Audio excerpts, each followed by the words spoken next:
Hi, welcome to SBR Sports Picks. I'm Peter Loshak. It is Thursday morning, June 8th, and this Saturday, June 10th, of course, is the Belmont Stakes, the third leg of the Triple Crown. We're going to talk right now with Joel Cunningham from Triple Crown Insider, who's already given us a lot of thorough analysis and profitable advice on Triple Crown races this year. He gave us some early analysis on the upcoming Belmont Stakes, and of course, gave us some a great breakdown of the Preakness Stakes and some profitable advice, which actually a bunch of people in the office took note of and tailed. Joel Cunningham, thanks so much for being back with us and giving a final breakdown of the upcoming Belmont Stakes. And before we get into it, just give a quick plug for your website. Tell us a little bit about who you do and what you do and why it's so successful. John Siegel and I have been doing Triple Crown Insider for the last 8 years. We're obviously based out of Lexington, Kentucky here, which is the epicenter of the thoroughbred industry. Our agency works hand in hand with a lot of the breeding farms, owners, in the industry. So we're able to sort of use our media ability, knowledge for the industry, and then some insight that we get from a lot of the players in the industry to, be able to formulate an opinion and put on this show, TCI. And it's the way we do it is it's usually Triple Crown Insider from beginning of the year up through the Belmont Stakes. And we take about a month off, and we'll start back when Saratoga and Del Mar begin late summer. And we'll do Thoroughbred Championships Insider, which is basically a run-up to the Breeders' Cup, covering every division. So we're a year-round show. We break it up into 2 segments. So very interested to talk about the Belmont Stakes, which will end our 2017 Triple Crown Insider run. All right. Okay. So I'm very interested to hear how you're going to what you're going to tell us about this race, because of course in the Belmont, because it's a mile and a half, there's a lot of unexpected results that happen. It's hard to pin down a favorite, and hard to at times, if you don't exactly know what to look for, to figure out what long shots might have a better than expected chance of cashing in these races. But of course, as we've seen historically, a lot of upsets and a lot of unexpected results in the Belmont. Let's first start with the 3 favorites. Right. First one is Irish Warcry. Right now at about 7-2. He does have some speed and stamina, but didn't run well in the Derby. Then we have the second choice right now, which is Epicurus at about 9-2, and he of course is Japanese horse who ran in the UAE Derby, had a good result there. Not sure how much that might or might not be indicative of how he's likely to do here at the Belmont at this distance. And then the third choice is Looking at Lee at about 5-1 right now, who will be running in all 3 legs of the Triple Crown. Running style might not be ideal for the Belmont, but his results you can't take away from him, and maybe he is just because of his ability to continue to deliver race in and race out means we might at least want to consider him seriously in exotics. Those are the 3 favorites right now out of the 12 horses. Joel Cunningham, what's your take on any or all 3 of those favorites? I do think Irish Warcry is going to be your favorite in here. He's a New York Graded Stakes winner just 2 months ago. He won the Wood Memorial, which was downgraded this year. It used to be a grade 1, now it's a grade 2, but still respected as one of the top Derby prep races. He ran, he had enough presence in the Derby that I think people are still going to gravitate to him, but he was disappointing in the Derby from the quarter pole to the wire. The jock was looking around like he had a ton of horse, and I really thought he was going to be Always Dreaming's biggest challenge at the quarter pole, and he completely packed it in. So disappointing finish there for Irish Warcry. I think that'll scare bettors away enough to where I think you'll get a pretty good win mutual on any of the 12 horses in here. And I really see a lukewarm favorite. I'm thinking Irish Warcry is going to be around that 4-1 number. I think you can see Epicurus around, 9-2, 4-1 number. And looking at Lee's probably going to be around that 5-1 number. So you're right. Those 3 will definitely be probably the 3 choices vying for favoritism there. But I think every one of them is going to be, what I would say extremely lukewarm in the win mutual.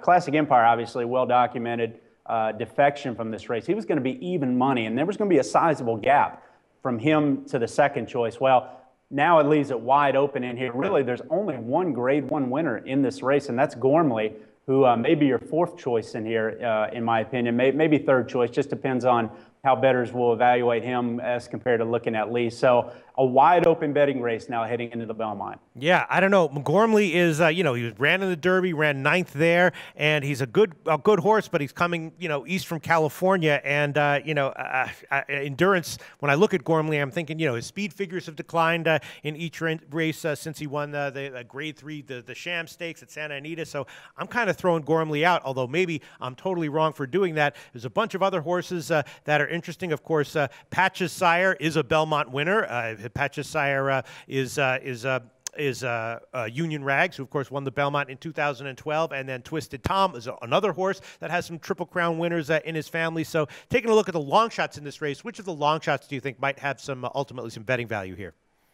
I like the two you mentioned, Patch and Twisted Tom. When you look at Patch, Todd Pletcher has a great track record in the Belmont, coming in fresh. This horse really had no shot in the Derby. Everybody knows he's missing a left eye.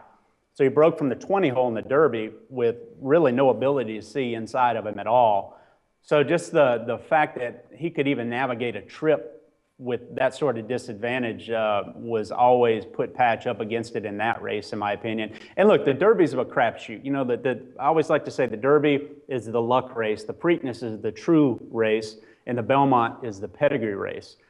Takes luck to win the Derby unless you can dictate your own trip like Always Dreaming. I think the truly run Triple Crown race is the Preakness because it's a manageable field and distance, so it's an easy race to handicap, in my opinion, or the easiest. And the Belmont Stakes is a pedigree race, and that's why I think Patch, being by Union Rags, who won the Belmont Stakes, being out of an AP Indy mare, AP Indy won the Belmont Stakes, a great source of North American stamina there. And even the second dam is by Unbridled, who obviously was a classic horse and a great stamina influence. So there's a lot of stamina there. You got to like Todd Pletcher, John Velazquez fresh. To me, he's got the right style too. I like grinders in this race, a horse that really doesn't have any brilliance or a quick turn of foot, but just can stay strong throughout the race and clip along and grind those 12.5, 13-second furlongs. I think those horses have a lot of success in here. So Patch is a horse I'm interested in, but I think maybe more interesting to me is Twisted Tom. Here's a horse I really think has a big shot to win the race from the 1 hole. He's 20-1 on the morning line. Not only is Chad Brown going so well right now with his horses up in New York, obviously has a lot of success at Belmont, and so does Javier Castellano, the rider, who certainly can navigate himself around that track in a mile and a half as good as anybody. This is a rider's race. This is a stamina race. You like those good local connections like that, but stamina being the key thing. When I look at Twisted Tom, there are some factors in his style and in his pedigree and the way he's doing in terms of his maturation that lead me to believe that he's going to fire a huge race this weekend. I don't think he'll be 20-1 because of the Chad Brown Castellano factor. I think he'll be more around ballpark at 15-1. But hey, 15-1 is a pretty healthy price on a horse that I think has a big shot to run well. Sure. So your top two choices for long shots that might surprise and might cash at a price are Twisted Tom and Patch? Absolutely, no question about it. I would prefer Twisted Tom over Patch, but those are definitely the top two long shots in my mind. And really, I qualify them both for a couple reasons, but primarily, and this will be a central theme of this show, it's about the pedigree. The pedigree matters in this race more than class level, brilliant speed figures. To me, that takes a back seat to pedigree in here. So Twisted Tom at 20-1 on the morning line. I like him in here quite a bit, and Patch is 12-1 on the morning line. And Patch is a sentimental horse because, I think he even took more money in the Derby than most people expected because he's missing that eye. And so the mainstream will like to play a horse like that. So he may be a tad underlaid from that 12-1 odds. However, he'll still be a square price. All right. So in matchup props, maybe matching up one of the long shots against Multiplier, if Pedigree is something that you're looking at to bet against Multiplier, might be a good bet because obviously Multiplier was a non-factor in the Preakness, and both his mom and his dad were and his mother's dad were sprinters. So there's a lot of sprinting pedigree that I'm seeing in Multiplier. But then I'm thinking, if that was such a huge factor, the trainer would know that and just not enter him in the race, right? There must be some. The trainer at least thinks that he can handle the distance, right? Well, I think the only thing going for Multiplier is his trainer, Brendan Walsh, who, one thing about a mile and a half distance, we don't breed horses to go this far anymore. This is a complete anomaly. This horse will run mile and a half one time in their life. They'll never run anything close to this far again. It's a significant test for a thoroughbred with North American bloodlines. Brendan Walsh, there's really only one other race, there's a couple other, one other race of significance, let's say in North America, that's run at a mile and a half or longer, and that's the Breeders' Cup Marathon on the Breeders' Cup program in November. And he won that race last year with a horse that really wasn't bred to go that far, a horse by the name of Scuba. So the training angle there, you could like Multiplier, but for me, that's the only thing going for him. I think you really hit the nail on the head when you discussed his pedigree and his initial breed line. When I look into the quantitative numbers, which I like to do for this race, Sure. I don't see a lot of stamina with Multiplier that's going to give me confidence that he's going to run well Saturday. I mean, any horse that's entered in the Belmont, at the very least, the horse's handlers believe that the horse can handle the distance, right? Well, and I think you're taking a shot. I mean, let's face it. I'll be honest with you. When Classic Empire defected, entry morning, was that Wednesday morning, when that news came out, there's an undercard race called the Easygoer Stakes on Saturday. That's 3-year-olds around 2 turns. I expected the Belmont to lure some of those horses because, it's what we talked about earlier. The favorite in here could be 4-1. I mean, that just showed you how wide open this group is, and you're going to get a field of 12 in here, and it's just a wide open contest. So if you got a horse like Multiplier, who was a respectable closer, he was coming the Preakness, but obviously didn't punch it in enough to get a significant piece of it. If you think the race is wide open, your horse is doing well, there's $1.5 million on the line, and it's a Grade 1 Classic. You're going to take a shot, and I'm sure there's probably some pressure from the owners as well. When your horse comes out of the race well in the Preakness, that your natural look is to the Belmont in 3 weeks. Right. All right. What can you tell us about Tapit? Tapit is actually the 4th choice in the race currently. He's about 8-1. He disappointed in the Derby, and he broke badly in the Bluegrass Stakes, and he had a horrible trip in the Derby. So is Tapit a horse that, because of his trip history, might be a little bit overlooked here, or do you think that he's a horse to throw out?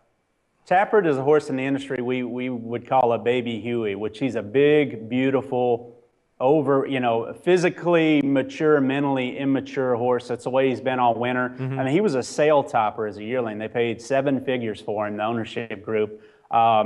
Tremendous pedigree being by Tapit, tremendous looks. And he obviously came around at the right time in March and showed his talent in the Tampa Bay Derby. But he sort of signaled himself leading up to that race that the light switch was going on. If you watched his workouts, he was showing that he was sort of coming into his own down there in Florida. He did not look quite like the same horse in Louisville. Now, obviously, he had a very difficult trip. I mean, he was as affected by the start of the Derby as much as anybody, the way that Irish War Cry cut in front of him and absolutely cut him off. He lost a ton of position and ran pretty admirable. He rallied up the inside to at least finish well and make a good account for himself. You have to like the Pletcher angle coming back now, after 5 weeks rest. Everything makes sense now with Tapit because I think he's going to be one that's going to continue to improve. The upside is tremendous with this horse. I would even say he probably has the most upside of any horse in this race. My problem with him is when I look at his pedigree. And again, pedigree is going to be the central theme here. His dam was a Grade 1 winner at a sprint distance as a 2-year-old. And you start digging into that female family. And I know Tapit's had success in the Belmont with Creator winning last year and Toneless winning a few years ago. But I liked both of those horses because they both qualified from a pedigree standpoint with a depth of stamina in their female family. I don't see that when I look at Tapit. I see a legitimate 2-turn Classic type horse. I don't see a marathon type horse that's going to relish a mile and a half. So to me, he takes a back seat to some others in here. All right. Tapit's actually the 5th choice at 8-1. The 4th choice is actually Senior Investment at about 13-2 currently. And Senior Investment, I guess the reason for that is that, of course, he came in 3rd in the Preakness at a huge price, about 30-1. I'm thinking that maybe the markets here are giving him a little bit too much credit and putting a little bit too much emphasis on the 3rd in the Preakness. I think his running style is going to keep him too far behind the pack here. Senior Investment might be a horse to look to throw out or to bet against in matchup props. You agree with that or not? I'm a little torn with this horse because I think he's legitimate. I look at him physically. I liked him in the Preakness in terms of a horse that could get a piece, and he was obviously able to complete the trifecta in the Preakness. I don't think anybody ever loves a 3-week turnaround, particularly from a barn that, let's face it, Ken McPeak, he's won the Belmont before with a long shot in Sarava. He was one of those long shots that, we've talked about. Really, this has been a long shot race. Only 3 favorites have won since the turn of the century in the last 16 years. So that's a significant stat, particularly when you start looking at all the double-digit odd horses that have won this race and monster long shots. Saraba was north of 30-1 when he won with Ken McPeak. So this horse has a similar type profile as Saraba coming back in this race. And he does have some indicators in his pedigree that would suggest that he could handle a mile and a half as well as his contemporaries in here. My main problem with him is his style. You know, he's a one-run type closer. I typically don't like a one-run type closer in a race like this because what they're going to do is they're going to gallop around there for, essentially, 9.5 furlongs, and then they're really going to try to kick to the wire in here. Belmont's a huge track, big sweeping turns. Usually you're going to see, again, once you get to the bottom of these North American pedigrees, you're not going to see a horse that can gallop along that far and still be able to punch it in and have the energy to put in his closing punch that maybe he would have at a mile and an eighth or a mile and 3/16 or even a mile and a quarter. Mile and a half, you're going to see a lot flatter finishes down the stretch. This race is usually won at the quarter pole or when they turn for home, and then it's just an act of attrition that final quarter of a mile to where they're all sort of grinding it out, and it's who can get to the bottom of their pedigree and be in position by the quarter pole to out finish and win the race. I just don't see him with his late closing style being that sort of horse that can, he'll have to pass probably 8, 9, 10 horses in the field, and the Belmont typically does not set up to be a race like that. Yeah, that's how I was thinking as well. All right, and then let me just quickly ask you about J-Boy's Echo. Of course, last year everyone's talking about this. Celebrity chef Bobby Flay bought an interest in last year's winner, Late Creator, and of course that colt wound up winning the Belmont Stakes last year, and he did the same thing this year with J-Boy's Echo, currently at about 16.5-1. What's your take on that? Yeah, J-Boy's Echo is another horse that is a deep closer. He has a little more tracking speed than some of the closers, but he's still a turn-of-foot horse. And again, the horses that have a turn of foot or, any level of brilliance in their run, that's not really my preferred running style. I like a horse that is more of a cruiser, that can grind along, stay strong throughout the race. And when I look at J-Boy's Echo, to me, he's more of a mile and an eighth, maybe mile and a quarter type horse. He's one of those horses I'm talking about. When I start looking at his pedigree and I start looking at his style, he's not a horse to me that is a fit for the Belmont Stakes. He would need an extremely fast pace in front of him to melt down and come back to run well this weekend, in my opinion, and I don't think he's going to get it. He's a horse for me that will not be a factor this weekend. Right. All right, so it's good for me to hear that. It's nice to hear that most of your opinions here are square up with my initial thoughts on this race. So just to sum up, how are you looking to bet this race, and what general advice would you give on horses to look to play on in exotics and matchup props or to win, and what horses would you advise to lay off of and throw out?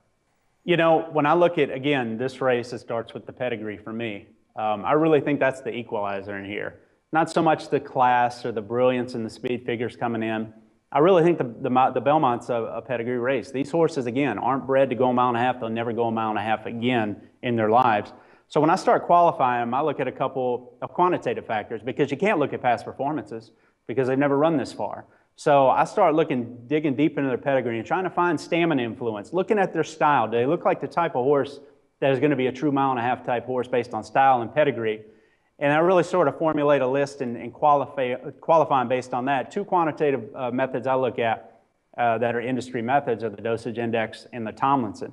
I usually like a dosage index of 3.00 or under. I like a Tomlinson of 330 or north. I'd really focus more on the dosage index than the Tomlinson. Tomlinson is more of a supportive piece for me. So when I look at that, there are only 2 horses in this race that I would qualify to win the race. In my opinion, the way I do it, that's Epicharis, the Japanese horse, and Twisted Tom. So for me, I think it comes down to those 2 horses. Those are the 2 I'll be playing on top the most.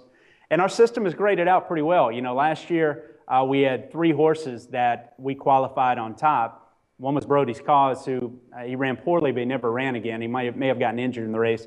And the other 2 were Creator and Destin, and that exacta paid over $250. And we've had a track record dating back to even California Chrome being off the board a few years ago.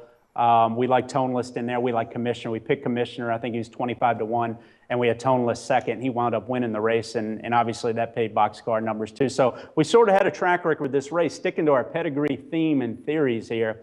And for me, the race goes through the Japanese horse Epicaris and Twisted Tom. It's really hard for me to separate those two. They're two different kinds of horses. Epicaris is going to be more forwardly placed. Twisted Tom is going to come from more of a mid-pack type trip. I do like probably Twisted Tom a touch better because I do think Javier Castellano, Chad Brown, really give him that local edge. Because one thing about these Japanese horses, not only have they not had a track record of success, and they don't come over often, but you always are concerned about how they're going to handle the crowd, the gate experience, North America's style of racing. You know, it's the styles of racing around the world are just so different. So there's some question marks that you'd be taking with Epicaris at around 9-2 odds that you don't have to take with Twisted Tom, and he'll be 15-1. Needless to say, both of those will be keys on top of my tickets. And horses I'll be throwing out are Meantime, who's probably going to be your pace setter in here. He's a throwout for me. Hollywood Handsome is a throwout for me. Multiplier, we talked about him. Not a fan of him. J-Boys Echo, same thing. Looking at Lee, I'm going to put him on my tickets, but underneath. He's not a win candidate, in my opinion. Patch is mostly going to be involved underneath in my tickets. Irish Warcry, I think you have to use him. Again, I'm not a fan of him to win this race, but you have to use him. Gormley, a horse that, you know, I think you mentioned, he's the only Grade 1 winner in the race, and his pedigree numbers actually check out. So Gormley, while I don't necessarily like him to win, I'm going to use Gormley a little bit. Senior Investment, I mentioned him. He's going to be used for me underneath as well. So really, I'm keying Epicaris and Twisted Tom over that group of horses. I told you the horses for me that are throwouts, and I'm going to try to hit this exacta try in Super. And if I'm able to do it, I think it's going to pay well, particularly if Twisted Tom wins. All right. Joel Cunningham from TripleCrownInsider.com. Another very thorough analysis. Thanks so much for your time. Hope to talk to you again very soon about more horse races upcoming. All right, guys. Happy Belmont. Hey guys, thanks for tuning in to our channel. Now we've put a lot of work into producing all these free videos, so please help us out and keep all our content free for you forever by simply liking, sharing, commenting, and subscribing. Now, not to mention, a visit to our industry-leading website will warm the hearts of all our SBR employees, especially myself. Now, the links are over there to the left, so do check those out. Thanks for watching.